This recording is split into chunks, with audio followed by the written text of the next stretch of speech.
तो लगातार देश के छठवें फेज में 58 लोकसभा सीटों पर वोटिंग जारी है। 8 राज्यों की 58 सीटों पर लोकसभा चुनाव में मतदान हो रहा है और इसी कड़ी में हरियाणा की सभी 10 सीटों पर भी वोटिंग देखने को मिल रही है। लगातार यहां पर सियासी रूप से पारा भी गरमाया। लगातार देखना महत्वपूर्ण होगा क्या कुछ तस्वीर यहाँ की नजर आएगी। तमाम मेहमान भी हरियाणा के जो सियासी तस्वीर है उसको लेकर हम चर्चा करेंगे और साथ ही हरियाणा की 10 सीटों पर लोकसभा चुनाव का एक ही साथ आयोजन किया जा रहा है और इसी पर हम चर्चा करेंगे। राजनीतिक विश्लेषक नवजोत सिंह हमारे साथ जुड़ गए। बहुत स्वागत है नवजोत जी आपका।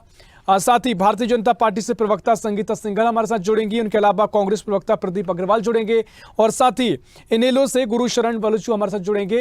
लेकिन सीधा नवजोत जी मैं आपके पास आ रहा हूं और समझने की कोशिश करेंगे कि देखिए आज सभी 10 सीटों पर लोकसभा का चुनाव का आयोजन किया जा रहा है।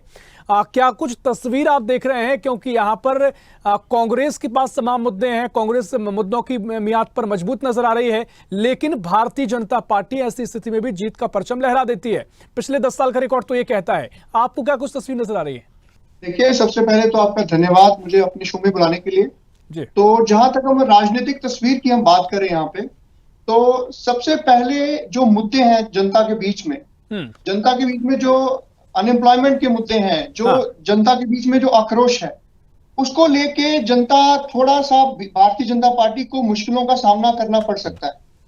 अगर हम रोहतक की सीट की बात करें, तो गुरुग्राम की बात करें, जहां पे ध्रुवीकरण होने के बावजूद हमने राज बब्बर जी वहां पे मैदान में उतरे हैं, कैप्टन अजय यादव जी ने भी उनका सपोर्ट किया, तो वो उस सीट में काफी एक कांटे की टक्कर हमें देखने को मिल सकती है।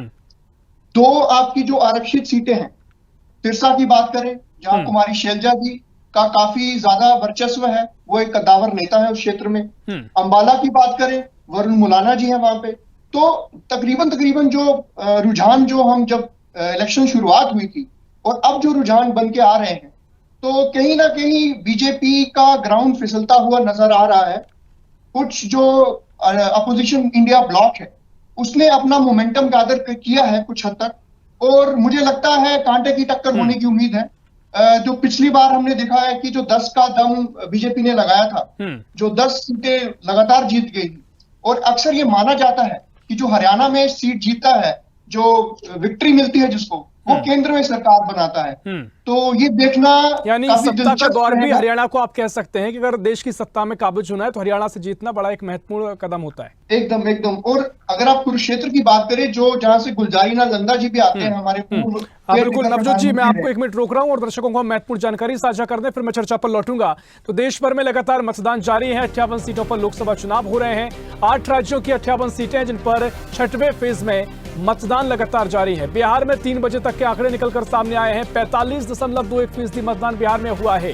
हरियाणा में 3 बजे तक 40% से भी ज्यादा मतदान दर्ज किया गया है और जम्मू कश्मीर में 3 बजे तक के जो आंकड़े हैं 44.41% मतदान जम्मू कश्मीर में हुआ है, जहां की और छठवें चरण में 8 राज्यों की 58 सीटें बताई जा रही हैं। जम्मू कश्मीर में भी लगातार मतदान जारी है। अनंतनाग राजौरी की सीट पर तकरीबन 44% मतदान हो चुका है। हरियाणा में 3 बजे तक 40.26% मतदान हुआ है।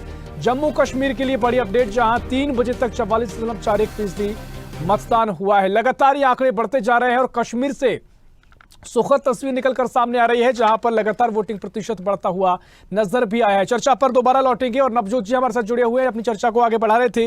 उनके साथ ही प्रदीप अग्रवाल कांग्रेस प्रवक्ता हमारे साथ जुड़ चुके हैं। साथ ही इनेलो से गुरुशरण बलुचू हमारे साथ जुड़ गए हैं। बहुत स्वागत है आपका। चर्चा को हम आगे बढ़ाएंगे, लेकिन नवजोत जी आप ही के पास, जहां आप चर्चा भी कर रहे थे, देखिए मुद्दों का जिक्र हो रहा है, चाहे वो किसानों का मुद्दा हो, चाहे महिला पहलवानों का मुद्दा जमकर तूल पकड़ा, और एक एंटी इनकम्बेंसी भी हरियाणा में देखने को मिल रही है। तो क्या कुछ इन स्थिति के चलते कितना कुछ मुकाबला कड़ी तौर पर आप देख रहे हैं, क्या कुछ मुकाबला बीजेपी कांग्रेस के बीच में रहेगा? हालांकि कुरुक्षेत्र में इंडिया गठबंधन से आम आदमी पार्टी सामने है। की बात की, मैं थोड़ा सा एक रेफरेंस वहां देना चाहूंगा। मैं खुद जम्मू कश्मीर से बिलोंग करता हूं, तो ये आंकड़े देख के काफी अच्छा लग रहा है कि वहां पे अच्छी तादाद में अनंतनाग सीट पे वोटिंग हुई है। तो हरियाणा में वापस आते हुए अगर हम हरियाणा की बात करें, कुरुक्षेत्र की आप बात कर रहे हैं, सबसे ज्यादा जो किसानी आंदोलन का जो असर पड़ा था वो कुरुक्षेत्र के क्षेत्र में था। वहां पे जो सैनी समाज है उसमें आपके तो बीजेपी के पूर्व राजकुमार सैनी जी थे, बीजेपी से अब वो कांग्रेस में आ गए हैं। कमलेश्वर सैनी जी थी 2 टाइम MP, वो भी बीजेपी छोड़ के इधर आ गए हैं। तो यहाँ पे देखिए सबसे ज्यादा जो बीजेपी को नुकसान उठाना पड़ सकता है। तो अगर तकरीबन आंकलन देखें पिछली बार से, तो 10 का दम तो बीजेपी का लगाना थोड़ा मुश्किल नजर आ रहा है। जो मेरी असेसमेंट है, जो ग्राउंड रिपोर्ट से हमने जो बातचीत सामने आ रही है, तो तकरीबन 6 से 7 सीटों पे कांग्रेस को बढ़त मिलती हुई नजर आ रही है। और बीजेपी अगर 2-3 सीटों पे आगे आए तो बहुत ये एक अच्छा समीकरण होगा बीजेपी के लिए। निश्चित तौर पर देखिए, आपका एक अपना आकलन है, निश्चित तौर पर उसका आपका तार्किक आधार भी है, लेकिन देखना बड़ा दिलचस्प होगा कि क्या कुछ आगे तस्वीर नजर आएगी, क्योंकि पिछले बार के लोकसभा चुनाव में भी कांग्रेस को कहीं ना कहीं के तमाम मुद्दे मिले थे, लेकिन वो लोकसभा चुनाव में परिणाम में तब्दील कांग्रेस में नहीं हो पाए। इस बार भी हमने देखा कांग्रेस के तमाम जो नेता हैं वो प्रचार करने उस स्तर पर नहीं पहुंचे जिस तरीके से प्रचार में बीजेपी सक्रिय नजर आई है। चर्चा को आगे बढ़ाएंगे। प्रदीप अग्रवाल जी, आपके पास आ रहा हूं। जिस तरीके से तमाम मुद्दों का आप जिक्र भी हो रहा है, चाहे महंगाई का मुद्दा हो, चाहे बेरोजगारी का मुद्दा हो, या फिर आपने महिलाओं और किसानों के मुद्दे उठाए हैं, तमाम तरीके से मुद्दे कम से कम आपके पक्ष में नजर आ रहे हैं। लेकिन अगर इतिहास की बात करें, पिछले 10 साल का रिकॉर्ड देखें, तो ऐसे मुद्दे होने के बावजूद भी बीजेपी जीत की बाजी मार ले जाती है। तो क्या कुछ स्थिति आगे बढ़ने वाली, क्या कुछ आपका आकलन है?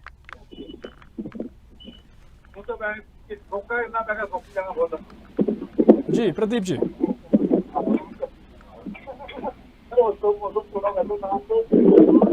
प्रदीप जी, आपकी आवाज प्रॉपर नहीं आ पा रही। मैं चाहूंगा अगर जिस फोन से भी आप बात कर रहे हैं थोड़ा करीब रख के बात करें तो आपकी आवाज प्रॉपर आएगी।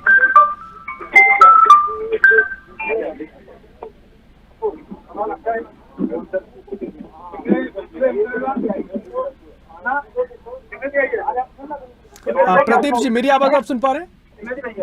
जी, आपकी आवाज मुझ तक प्रॉपर नहीं पहुंच पा रही। मैं चाहूंगा थोड़ा आप जिस फोन का उपयोग कर रहे हैं उसको थोड़ा करीब से बात करें तो वो आवाज प्रॉपर आएगी। जी प्रदीप जी, चलिए, कोई तकनीकी खामी हो सकती है, हम आपसे संपर्क करने की कोशिश करते हैं। साथ ही गुरुशरण हमारे साथ जुड़े हुए हैं, बलचू जी। गुरुशरण जी, आप ही के पास आ रहा हूं। क्या कुछ आपका आकलन है, इनेलो की क्या कुछ भूमिका इस बार नजर आ रही है और कितनी सीटों का अनुमान आपको है? गुरुशरण जी, आवाज सुन पा रहे हैं? देखिए, गुरुशरण जी से भी हमारा संपर्क नहीं हो पा रहा, कोई तकनीकी खामी हो सकती है, हम चर्चा पर लौटेंगे। सीधे नवजोत जी, मैं आप ही के पास आता हूं क्योंकि संगीता सिंगल जी भी अभी हमारे साथ जुड़ी नहीं है, उनसे हम चर्चा आगे बढ़ाएंगे। लेकिन नवजोत जी, तमाम तरीके से मैंने जो सवाल किया प्रदीप अग्रवाल जी से कि पिछले 10 साल में जो 2 लोकसभा चुनाव हुए हैं, ऐसी स्थिति बनी है कि कांग्रेस के पक्ष में मुद्दे जरूर होते हैं, लेकिन संगठन स्तर पर वो मजबूती दिखाई नहीं देती, जिसके चलते बीजेपी ने 10 की 10 सीटें पिछली बार जीती थी। तो कांग्रेस के पास मुद्दे जरूर हैं, लेकिन क्या आप वो देख रहे हैं संगठन पर वो प्रचार प्रसार किया गया है, वो सक्रियता दिखी है जो बीजेपी के मुकाबले में कहीं ज्यादा टक्कर दे सके? ये जो राजनीतिक जो दंगल है, इसमें हमें काफी गहराई से इसको समझने की जरूरत है। हमने देखा है पिछले 2 जो चुनाव हुए लोकसभा के, 2014 के ले लो, 2019 के ले लो, दोनों में बीजेपी ने काफी भारी बहुमत से जो बाजी मारी है हरियाणा में। अगर हम तकरीबन 10 में से 8 सीटों में बीजेपी ने 3 लाख से ज्यादा वोटों से विक्ट्री मिली है उनको। और जो दीपेंद्र हुड्डा जी की सीट है वो सिर्फ 6,000 वोटों के तकरीबन वो हारे थे। तो तकरीबन जो आंकलन देख रहे हैं, अगर जब चुनाव शुरू हुए थे और अब जो समीकरण बन रहा है, थोड़ा देखिए, अभी अपोजिशन को ग्राउंड मिलना शुरू हुआ है। अब वो कितना वोट परसेंटेज, कितना सीटों में तब्दील होता है, वो तो हम 4 जून को ही बता पाएंगे। लेकिन कहीं ना कहीं अपोजिशन का एक पलड़ा थोड़ा भारी होता दिख रहा है, क्योंकि बीजेपी के खिलाफ एंटी इनकम्बेंसी का भी काफी एक फीलिंग डेवलप हो रही है। किसानों के बीच में काफी आक्रोश है, जो पंजाबी समाज है उसमें भी काफी कुछ हद तक कहीं ना कहीं आक्रोश की भावना है। और दूसरा अगर देखिए, जो 22% जो जाट समाज है, उसमें भी कुछ एक तरह का एक डिससैटिस्फैक्शन है इस चीज को लेके कि जो सीएम का चेहरा लेके हो सकती है। बाकी मनोहर लाल खट्टर जी की बात करें तो उनको भी अपनी सीट पे टक्कर का सामना करना पड़ेगा। वो जीतेंगे या हार जाएंगे ये तो हम बाद में महत्वपूर्ण बात आप नहीं करेंगे, बट लेकिन कहीं ना कहीं इस बार का देखिए चुनाव काफी दिलचस्प होने वाला है। बिल्कुल दिलचस्प चुनाव बना हुआ है, लेकिन जिस तरीके से कुरुक्षेत्र में भी हम देख रहे हैं कि आम आदमी पार्टी के प्रत्याशी हैं, वहां पर आपका क्या कुछ आकलन है, उस पर मैं जवाब आपसे चाहूंगा। और साथ ही जिस तरीके से जेजेपी ने जब गठबंधन बीजेपी एनडीए से तोड़ा तो काफी जो राजनीतिक घटनाक्रम हुआ देश भर में चर्चित रहा, क्या उस घटनाक्रम का असर लोकसभा चुनाव में देखने को मिलेगा? उसका कुछ नुकसान बीजेपी को इस बार हो सकता है जेजेपी का गठबंधन टूटने का? देखिए, जहां पे आपने आम आदमी पार्टी की जो कैंडिडेट है सुशील गुप्ता जी, उनकी बात की, तो 10 में से सिर्फ एक सीट पे आम आदमी पार्टी को उन्होंने मौका दिया है, बिकॉज अरविंद केजरीवाल भी हरियाणा से आते हैं। तो उन्होंने काफी ये अपना वर्चस्व का इस्तेमाल किया होगा कि आम आदमी पार्टी को एक सीट मिले यहाँ से। तो जैसे आपने वो गठबंधन की बात की, तो कहीं ना कहीं देखिए ये जो राजनीतिक समीकरण है बहुत जुड़े हुए होते हैं, तो कहीं ना कहीं कुछ हद तक बीजेपी को नुकसान का सामना करना पड़ सकता है। पर देखिए, जनता का जो रुख है वो बता पाना विश्लेषक के लिए भी काफी हद तक मुश्किल रहता है। और देखिए, उम्मीद करते हैं कि जो जनता है, बिल्कुल नवजोत जी, देखिए जिस तरीके से आपने जिक्र भी किया, हमने 2019 में देखा कि एक मोदी लहर दिखाई दी थी। मोदी लहर में लग रहा था कि चलिए कुछ परिणाम जो है वो एक तरफा नजर आएंगे। क्या इस बार वो स्थिति है, या फिर अनुमान लगाना भी मुश्किल हो रहा है कि क्या कुछ, क्योंकि बराबरी का मुकाबला लगभग नजर आ रहा है? देखिए, इस बार जो लहर वाली फीलिंग तो नहीं है। थोड़ा सा जो जब चुनाव शुरू हुए थे, तो तब इंडिया ब्लॉक और अपोजिशन कहीं भी पिक्चर में नजर नहीं आ रही थी। तो अगर वो अपना वोट शेयर बढ़ाने में कामयाब हो जाती है, तो वो भी उनके लिए एक बहुत बड़ी कामयाबी और उपलब्धि मैं समझूंगा। क्योंकि पहले हम सोच रहे थे कि 300 पार बीजेपी आसानी से कर लेगी, 400 पार की बात हो रही थी। और अभी लगता है कहीं ना कहीं अपोजिशन इंडिया ब्लॉक ने काफी, एक अरविंद केजरीवाल का जेल से छूटना, ये सब चीजें जब एक दिलचस्प समीकरण बन रहा है, तो हम सब इस चीज का रुझान देख रहे हैं। देखते हैं आगे क्या पिक्चर बनती है। निश्चित तौर पर देखना बड़ा दिलचस्प होगा, और 4 जून का इंतजार हम और आप। जी तकरीबन अगर बात करें 50-50 का हो सकता है। स्लाइट एडवांटेज मैं इंडिया ब्लॉक को दूंगा। निश्चित तौर पर देखिए, जिस तरीके से आपने आकलन का अपना बताया और जिस तरीके से आपने पूरे समीकरणों को लेकर चर्चा की, तो निश्चित एक तस्वीर तो नजर आती है कि मुकाबला कम से कम इस बार हरियाणा में सभी 10 सीटों पर देखने को मिलेगा। और कई जो हम वरिष्ठ पत्रकारों, विशेषज्ञों की राय तो ये भी है कि कांग्रेस जिस स्थिति में अभी है, अगर मजबूती के साथ उतरती है तो वो 10 की 10 सीटों पर अभी मुकाबला देने की, चुनौती देने की उम्मीद रखती है, काबिलियत रखती है। लेकिन चलिए चर्चा को आगे बढ़ाएंगे। गुरुशरण वल्चू जी, मैं आपके पास आ रहा हूं। जिस तरीके से INLD है, इनेलो है, क्या कुछ आपकी आप भूमिका देख रहे हैं? क्योंकि आपने अग्निवीर योजना का विरोध भी किया, तमाम योजनाओं को, केंद्र सरकार की योजनाओं का विरोध आपने किया था। फिलहाल किस भूमिका में आप हैं और क्या कुछ लोकसभा चुनाव में आपका आकलन है? तो कोई तकनीकी खामी हो सकती है। प्रदीप अग्रवाल जी, आपके पास आ रहा हूं। प्रदीप जी, आवाज मेरी सुन पा रहे हैं आप? चलिए, प्रदीप जी से भी नहीं हो पा रहा। देखिए नवजोत जी, आप ही पर लौटूंगा, क्योंकि तकनीकी कोई खामी है, शायद चर्चा आगे नहीं बढ़ पा रही है। आगे हम जोड़ने की कोशिश करेंगे।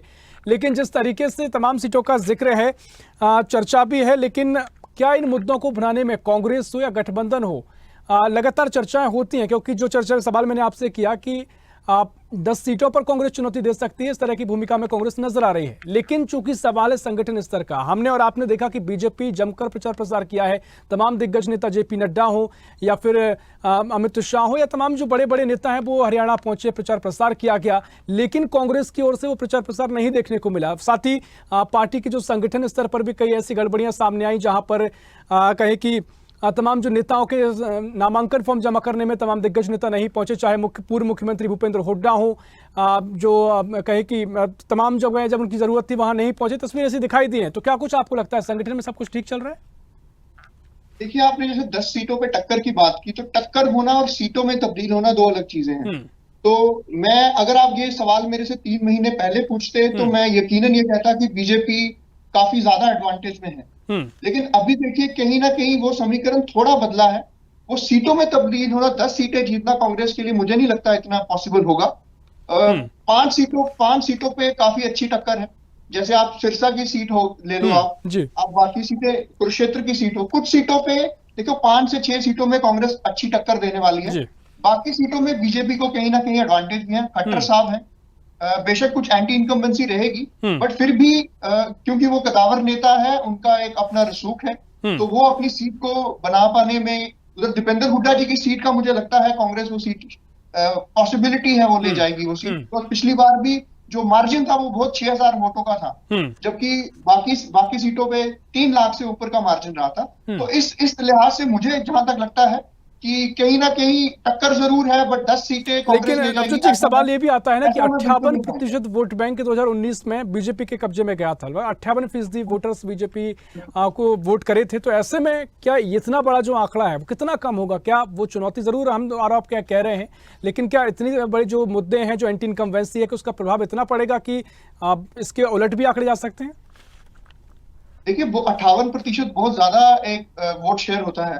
तो उसके लिए अपोजिशन ब्लॉक को काफी ज्यादा 40% से ऊपर आना पड़ेगा, तभी वो कुछ टक्कर दे पाएगी कुछ सीटों पे।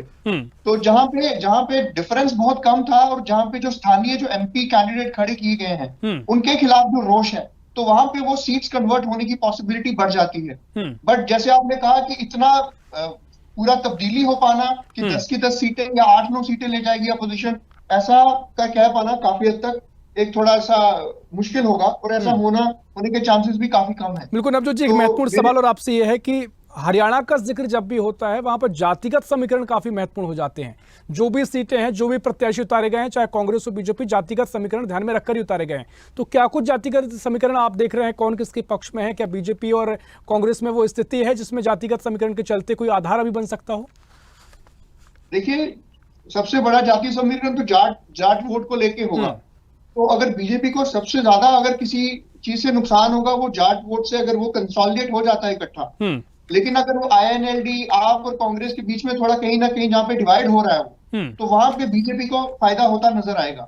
तो इस लिहाज से आप देखिए, सैनी समाज की भी अगर हम बात करें कुछ क्षेत्र में, तो वहां पे बीजेपी को नुकसान होने का एक थोड़ा सा चांस रह रहा है। और ये जो फार्मर प्रोटेस्ट को लेके जो सिख समाज में भी है और जो पंजाबी सूबा है, उसको लेके भी कुछ हद तक बीजेपी को शायद नुकसान होता नजर आ रहा है। तो कितना प्रतिशत स्विंग होता है, बिकॉज जनता का मूड भांपना कई बार दिखता है, वो होता नहीं है। 4 जून को ही हम बेटर पिक्चर बता पाएंगे। बट देखिए, टक्कर जरूर है। बहुत ही अच्छा एक दिलचस्प एक चुनाव हो रहा है, जहां 97 करोड़ से ज्यादा हमारे 7 चरणों में इस बार लोगों ने वोट डाले हैं। और 2 करोड़ से ऊपर जो हमारे फ्रेश वोटर्स हैं, जिन्होंने पहली बार वोट कर रहे हैं।